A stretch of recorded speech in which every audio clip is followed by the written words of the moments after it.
Pregar o Evangelho requer que nós sabemos falar. Pregar o Evangelho requer que a gente desenvolva essa habilidade. Mas muitas pessoas são tipo Jeremias, quando ele fala no capítulo 1, versículo 5. Ele diz assim: ah, Senhor, não passo de uma criança, não sei falar. Muita gente é assim, muita gente fala, eu não sei falar, tenho vergonha de falar. Mas Deus te chamou e te deu essa missão de falar. Ou não necessariamente de falar verbalmente, mas te expressar. E já tem estudos nos livros de oratória de que a maior parte da comunicação ela é não verbal. Ou seja, não precisa necessariamente nós falarmos. Necessita mais expressarmos. 93% da comunicação é não verbal. Ou seja, é por expressões corporais, faciais, entonação, talvez, alguma coisa. É nisso que a gente transmite geralmente o recado. Muitas vezes você pode ver que a voz fala uma coisa e o corpo fala outra. Exatamente isso que acontece. Muitas vezes as pessoas falam uma coisa, mas na verdade elas estão transmitindo outra completamente diferente. Tipo assim, eu estou muito feliz de estar hoje aqui com vocês. Então existem coisas do tipo. Então é necessário primeiro a gente saber a colocar, se comportar diante do público. E uma boa notícia é, você tem o dom de falar. Alguém aqui nasceu falando? Não. Aquela irmã é super dotada. Ela levantou a mão. Mas ninguém aqui nasceu falando. Todos nós, ao longo do processo, ao longo que nós fomos crescendo, nós fomos aprendendo a falar, até a gente chegar num tempo que a gente já falou normalmente. Muitas vezes, quando é criança, a gente vai falando uma palavra e tenta juntar com outra, aí o pai entende. Engraçado que pai e mãe tem essas coisas. As pessoas muitas vezes de fora não entendem nada que a criança está falando, mas o pai e a mãe, sabe, interpretam todo o texto que ele está querendo transmitir. Então é isso que acontece. Ao longo do tempo a gente vai evoluindo. E uma coisa é certa, nós nunca paramos de evoluir. Nós precisamos continuar treinando. Então você tem o dom de falar. Assim como você não nasceu aprendendo a falar, talvez você também até hoje ainda não desenvolveu a habilidade de falar em público. Talvez você consiga conversar com uma pessoa assim normalmente, mas não consegue falar em público. E por que não consegue falar em público? Porque muitas vezes o grande erro é que você quer falar em público de uma maneira que você não fala do modo que você está conversando com alguém. Então, a pessoa quando está conversando com alguém, ela começa, fala, tudo bem, beleza? Beleza. Aí quando ele chega no culto, a paz do Senhor, irmão, abra sua Bíblia. E aí começa a falar primeiro um ritmo que não é dele, uma voz que não é dele, com trejeitos que não são dele. E o que acontece quando alguém começa, você já viu, muitos teatros. E aí, de uma hora para outra, alguém engasga ali e fica pensando e tu fala, ele esqueceu a fala dele. Por quê? Porque ele está tentando interpretar alguém que ele não é e falar uma coisa que geralmente ele não falaria. Então, os melhores atores quais são? Aqueles que entendem o papel deles ali, colocam a sua roupagem no papel e mesmo que esqueçam a fala dele, ele não grava. Ele pega ali a sintonia daquilo que a cena quer transmitir e transmite. E aí você nunca vai ver pensando assim, eu esqueci que eu vou falar. Não, porque ali para ele já está naturalmente, ele está na cena. Ele está na cena. Então é isso, você tem que falar de uma maneira que você é no dia a dia. Essa é a primeira dica. Então, essa é a tua conversa para você falar em público, para você pregar. Aumente um pouco o volume da voz para demonstrar seu envolvimento e interesse pelo assunto. Torne seus gestos e fisionomias mais expressivos para corresponder ao maior. Porque se você está conversando comigo, estivesse conversando comigo mais perto, eu faria qualquer expressão mais diferente do meu corpo, você notaria. Agora, quando a gente está falando em público, alguém que está mais longe, ela não consegue entender muito bem a sua expressão. Então você tem que fazer ainda mais forte ainda a sua expressão. Essa é uma coisa muito importante na hora que você está falando em público. E as pausas? As pausas são muito necessárias, porque as pausas servem para que as pessoas venham refletir no que a gente está falando e, de certa forma, venham compreender a mensagem que a gente está transmitindo. Quando alguém dá uma pausa, aquela última frase que ela deixou, ela é acentuada, ela é gravada. Então, se você está falando alguma coisa e quer que a pessoa grave ou que ela destaque aquilo na mente dela, dê uma pausa. Porque ela vai ser o tempo dela refletir. Então, recado dado, recado entendido, recado recebido. Pode passar.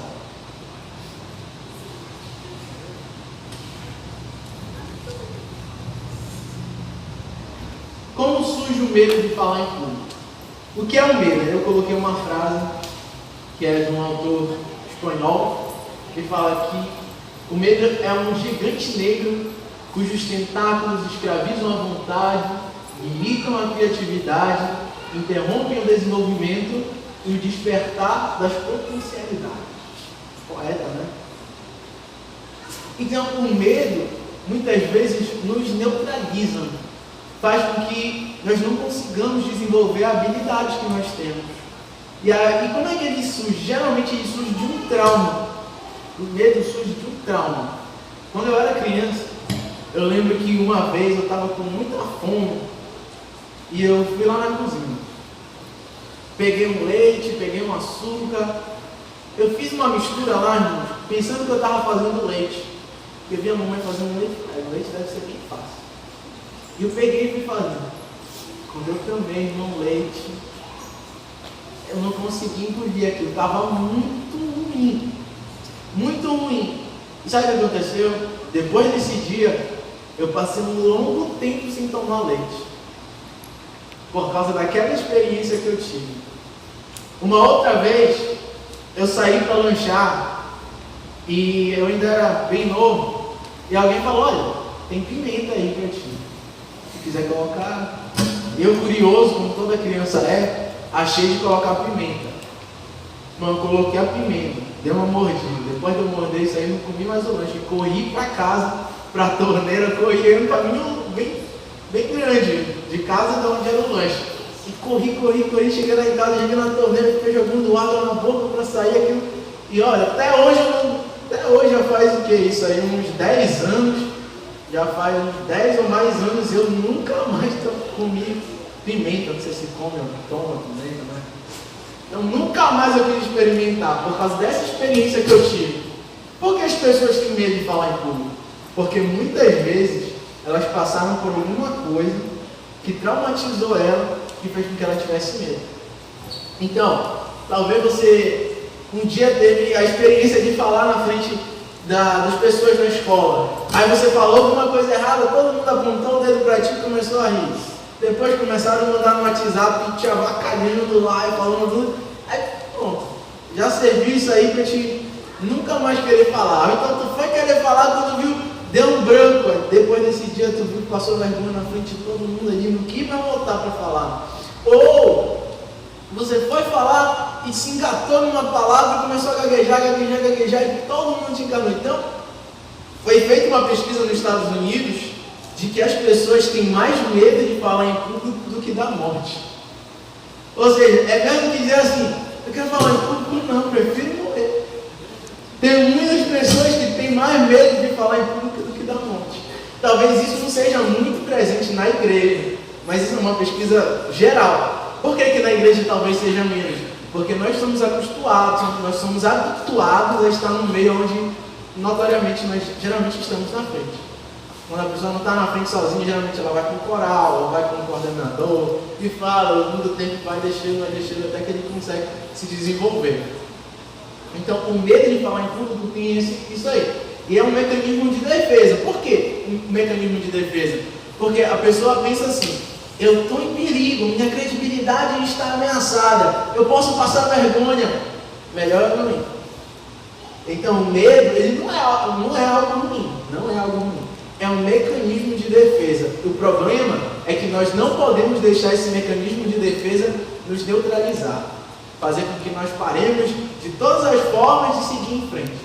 Esse mecanismo de defesa, na verdade, a gente tem que usar para nos impulsionar. Porque quando a gente deixa de sentir uma emoçãozinha assim dentro da gente, a gente para de falar com tanta expressividade. Mas quando esse medo está dentro de nós, está controlado, a gente consegue expor as nossas ideias com sentimento e com energia. Então o medo, ele é bom quando nós conseguimos controlá-lo. Então ali eu coloquei alguns sintomas do medo. As pernas tremem, as mãos soam, o coração bate mais forte, a voz enrosca na garganta e até os pensamentos maravilhosos desaparecem. É aquele momento que lá em casa eu tinha feito aquela aplicação do poder, quando eu cheguei na igreja eu me esqueci. Então é isso que acontece muitas vezes. Ó, tem uma lista que a gente fica, né? Acontece. O medo é o medo. Pode passar. Então aí eu coloquei algumas causas também, além das que eu falei. A falta de conhecimento sobre o assunto, a falta de prática no uso da palavra pública e a falta de autoconhecimento. São causas do medo de falar em público. Quando a gente não conhece o que a gente vai falar, quase certo que a gente vai ter medo, porque a gente vai errar. Quando a gente não pratica, também. Então, se você quer um conselho, pratique. Qual é o conselho que tu pode me dar hoje, pastor? Pratique. O que tu faz? Hoje é muito fácil. Antes era muito difícil a gente conseguir algumas coisas. Mas hoje, tu pega teu celular, coloca na câmera frontal e fala. Fala. Prepara um texto ali e fala na frente. Depois que tu te visualiza, tu vai começar a perder o medo de falar em público. Porque eu já percebi que às vezes a pessoa, o medo dela falar em público é de ouvir a voz dela. A pessoa pega o microfone assim e fala, a paz do Senhor. Aí quando ela ouve de novo, ela tem medo da própria voz. Mas aí quando a gente começa a se habituar de nos ouvir, aí isso vai começando a desaparecer. Isso vai começando a sumir. E além disso, quando a gente está vendo no vídeo, a gente vê as nossas expressões. Vê assim, eu posso melhorar nisso. Não tem nada a ver o que eu fiz com o meu corpo. Então isso ao longo do tempo que você vai melhorando. Você pode ter a habilidade que for, mas ao longo do tempo você vai conseguir melhorar. Você pode cantar bem hoje, mas se você continuar cantando, talvez amanhã você vai cantar melhor do que hoje. Se você fala bem hoje, amanhã talvez você consiga falar melhor ainda. E a falta de autoconhecimento. Às vezes a falta de autoconhecimento é um grande problema com o nervosismo e com o medo. Porque as pessoas não se conhecem. Ou seja, eu vou dar um exemplo. Muitas vezes nós temos um pensamento num ritmo, mas nós queremos falar num outro ritmo. Algumas pessoas, naturalmente, o pensamento dela é muito acelerado. Então, quando ela for falar, ela tem que falar rápido. Mas outras têm um pensamento mais lento. Então, quando elas forem falar, elas têm que falar mais pausadamente, de acordo com o pensamento dela. Mas quem pensa rápido e quer falar lento, o pensamento está num lugar, ela está em outro. Quando ela quer chegar lá, ela até esqueceu o que ela ia falar e se embaralha todo. Já era. Esqueceu, vai ficar nervoso. Então, se conheça. Saiba o seu ponto forte, o seu ponto fraco, como é que você pode se acompanhar. Então, aqui eu quero encerrar essa parte já, para a gente entrar no outro assunto. Como combater o medo de falar em público? Conheça o assunto com profundidade. Quando você for fazer alguma coisa, estude. Pratique e adquira experiência. Identifique as suas qualidades. Quando o medo aparecer, encare-o normalmente e controle seu nervosismo. Esse é o segredo do sucesso de você falar em público aqui de uma maneira bem resumida. Ainda tem outros slides, mas nós vamos encerrar por aqui para a gente poder entrar no assunto de alianças bíblicas, ok? Então vou te dar aqui um caminho para te fazer. Como é que tu vai fazer como o irmão Jael, a irmã Ana te chamarem para vir dar uma palavra? Primeiro, tu vai ver se ele te deu um tema. É isso que vai fazer. Anote isso. Se você quiser, resumo dessa primeira parte da aula. Quando te convidarem para trazer uma palavra, uma pregação, qual é o tema? Ok, qual é o tema? Eu tenho um tema. Quanto tempo tu tens? Veja quanto tempo tu tens, porque isso aí vai, de certa forma, definir o quanto tu vai poder expor. Quanto tempo? Depois, o que tu vai fazer? Tu vai colocar no papel tudo que tu sabe sobre o que ele te falou. Todas as histórias que ele te falou. Sim, o tema é felicidade. falar, tem aquela história que se encaixa no assunto, tem essa, tem aquele texto da Bíblia, assim, sem consulta lugar nenhum, não consulta o Google ainda, não consulta nada. Só com o que tu sabe, vai colocando no papel, Depois de fazer isso, terceiro passo, tu vai começar a ir na Bíblia e ver os assuntos que tu não conseguiu lembrar, que estão lá, os estudos que você talvez que tenha na tua Bíblia, talvez você tenha a Bíblia de estudo, vai procurar livro de teologia que tenha sobre o assunto. Depois de pesquisar isso, você vai com alguém que você sabe que conhece aquele assunto.